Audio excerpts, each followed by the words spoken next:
দেশীয় খাবারকে আমরা প্রমোট করতে চাই।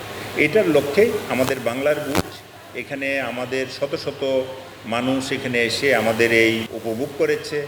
সরকারি পর্যায়ের অন্তর্বর্তীকালীন সরকার দুজন উপদেষ্টা এখানে এসেছিলেন, তারা ওপেনিং করেছেন, তারা কথা বলেছেন উদ্যোক্তাদের সঙ্গে, তাদেরকে পরামর্শ দিয়েছেন এবং সহযোগিতা করার জন্য প্রত্যাশা দিয়েছেন।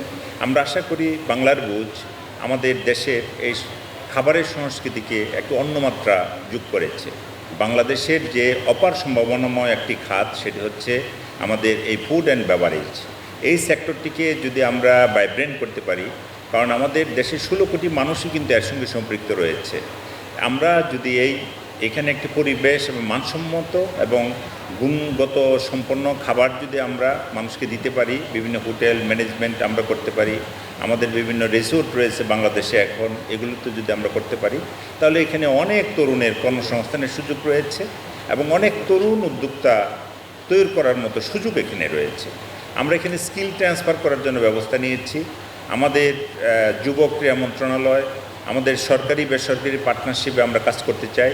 এসএমই ফাউন্ডেশন সহ এনএসডি এবং অন্যান্য কর্তৃপক্ষ আমাদের সঙ্গে সম্পৃক্ত থেকে আমরা চাই তরুণদের জন্য এই ক্ষেত্রটিকে প্রসারিত করার জন্য।